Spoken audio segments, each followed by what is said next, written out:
Hello সুপ্রিয় দর্শক, welcome to new নাদার ব্লগ। শুভ সকাল, আমি দেবাশিস বিশ্বাসদীপ। সবাই কেমন আছেন?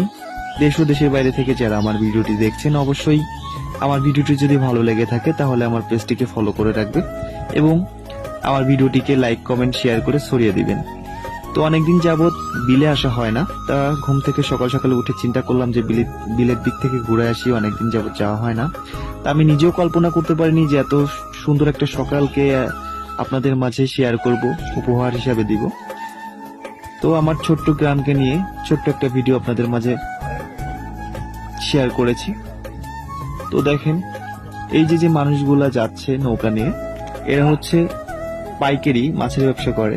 মাঠে ঘাটে যারা মাছ মারেন সেই মাছগুলো কিনে এনে বিভিন্ন হাট বাজারে বিক্রি করেন। এই যে দেখছেন হাড়িতে কিছু মাছ, এই যে ব্যাগেও কিছু মাছ দেখছেন। এখানে দুজন পাইকারি দাঁড়িয়ে আছে, ওনারাই মাছটা কিনে রেখেছেন আর কি। মাছ নাই সুমন? এই যে আমি সামনের দিকে চলে আসলাম। মাছ আছে?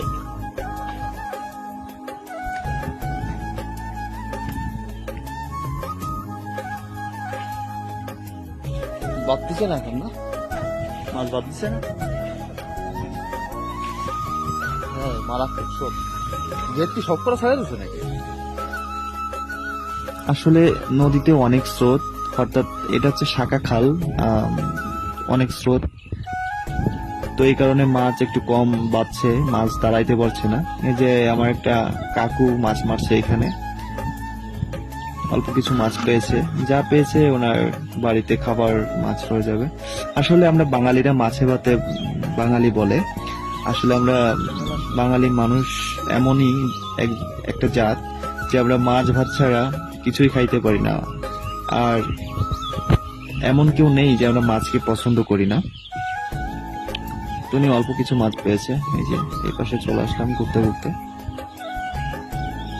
প্রচন্ড স্রোত, কারণ গেট ছেড়ে দিয়েছে তো, আর বিলের ভিতর প্রচন্ড পানি চাপ, এই জন্য গেট ছেড়ে দিয়েছে। এই জন্য খালের পানি এতটা স্রোত।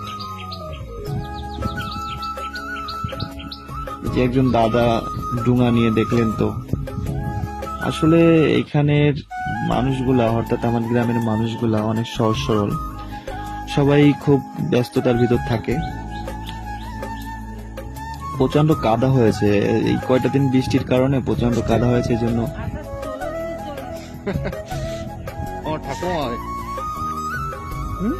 ঠাকুমার সাথে একটু ফাজলামি করলাম।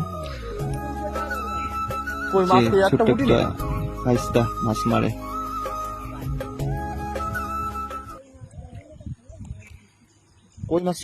তো আজ এই পর্যন্তই। যদি ভিডিওটি ভালো লেগে থাকে তাহলে অবশ্যই পেজটিকে ফলো করতে ভুলবেন না। আর আগামী ভিডিও আপডেট পাওয়ার জন্য সবাই সুস্থ থাকুন, ভালো